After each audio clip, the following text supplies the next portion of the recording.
Good morning, students. In previous video, we have studied about Guru Ghasidas Ji, Raja Ram Mohan Rai, Dayanand Saraswati and Ishwar Chandra Vidyasagar. Ishwar Chandra Vidyasagar ने जहाँ window remarriage law को बनाने के लिए अपना सारा जीवन समर्पित कर दिया, उसी तरह से उन्होंने चाइल्ड मैरिज के लिए भी इम्पॉर्टेंट रोल निभाया। ईश्वर चंद्र विद्यासागर बैंथन स्कूल खोला, जो लड़कियों का फर्स्ट गर्ल्स स्कूल था। यह कोलकाता में खोला गया और यह 1849 में खोला गया। इसी तरह से सैयद अहमद खान अलीगढ़ मूवमेंट चलाए।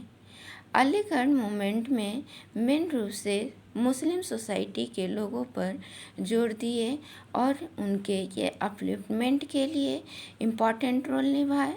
उनके एजुकेशन के लिए सिर्फ बॉयज़ को ही एजुकेशन न दिया जाए, उनके साथ लड़कियों को भी शिक्षित की जाए, इसके लिए उन्होंने इम्पॉर्टेंट रोल निभाया। महाराष्ट्र के रहने वाले ज्योतिबा फुले ये ज्योतिबा फुले हैं।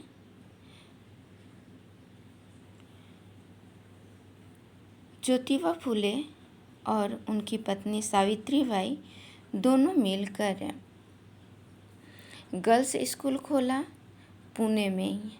उन्होंने लोअर कास्ट के गर्ल्स के एजुकेशन के लिए सिर्फ प्राइमरी स्कूल ही नहीं खोला, हायर एजुकेशन के लिए भी उन्होंने स्कूल खोला और उनके अपलिफ्टमेंट के लिए इम्पॉर्टेंट रोल निभाया।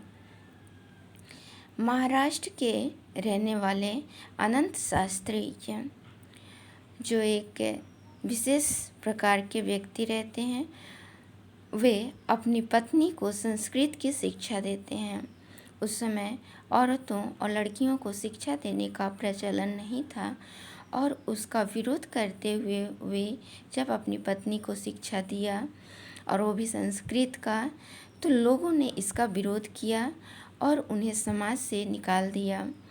जब वे समाज से निकाल दिए गए तब पर भी वे अपनी पत्नी को शिक्षा देते रहे और वे समाज से निकलकर जंगल में हट में रहने लगे।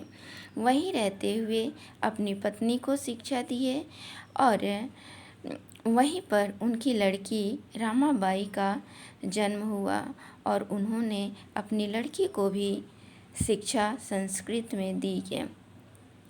जब उनकी लड़की 16 इयर्स पार कर गई तो इनके माता पिता यानी अनंत शास्त्री और इनकी पत्नी का देहांत हो जाता है और रामाबाई और उनका भाई ऑर्फन हो जाते हैं, अनाथ हो जाते हैं और वे लोग इधर उधर घूमते हैं, भटकते रहते हैं और इसी दौरान वे कलकत्ता जाती हैं और वहाँ पर उन्हें ईश्वर चंद्र विद्यासागर, दयानंद सरस्वती, राजा राम मोहन राय से मुलाकात होता है और वहाँ पर एक प्रोग्राम रखा जाता है, जिस प्रोग्राम में रामाबाई पार्टिसिपेट करती हैं और संस्कृत में स्पीच देती हैं और उस स्पीच को सुनकर, उस भाषण को सुनकर लोगों में काफ़ी प्रभावित हुआ और लोग इस स्पीच को सुनकर उनका नाम पंडिता और सरस्वती रख दिए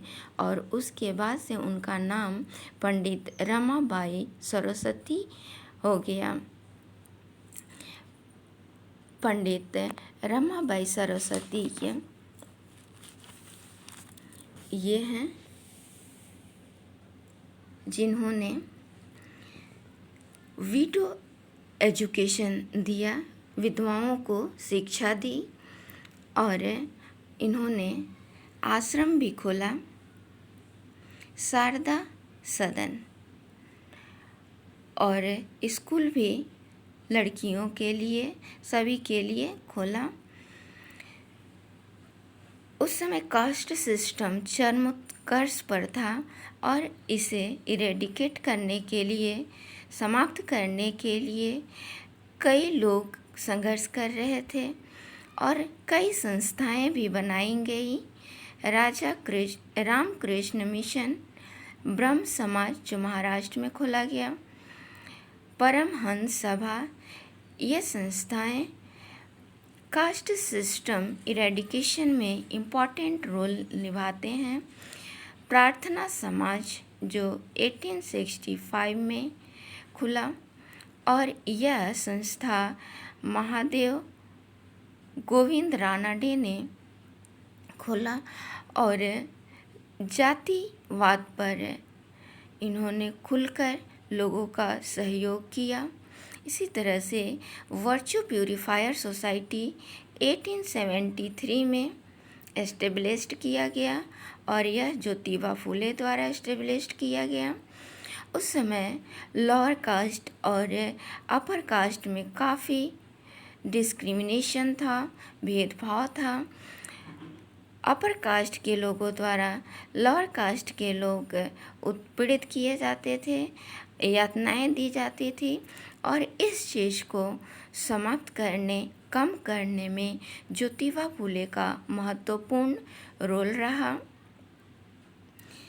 अखिल भारतीय हरिजन सेवक संघ, जिसको महात्मा गांधी ने खोला, इन्होंने भी लोअर कास्ट के लोगों के बीच गया और उनके लिए महत्वपूर्ण कार्य किए गए। पंडित सुंदरलाल शर्मा जो छत्तीसगढ़ के रहने वाले हैं, इन्होंने कास्ट इरेडिकेशन के लिए इम्पॉर्टेंट रोल निभाया। उस समय कास्ट के साथ साथ लोअर कास्ट के लोगों को टेंपल में जाने का अधिकार नहीं था। इसीलिए पंडित सुंदरलाल शर्मा ने थ्रेड सेरेमनी प्रोग्राम परफॉर्म किए और इस प्रोग्राम के द्वारा उन्होंने रांची में स्थित राजीव लोचन टेंपल में सभी कास्ट के लोगों को प्रवेश दिलाया।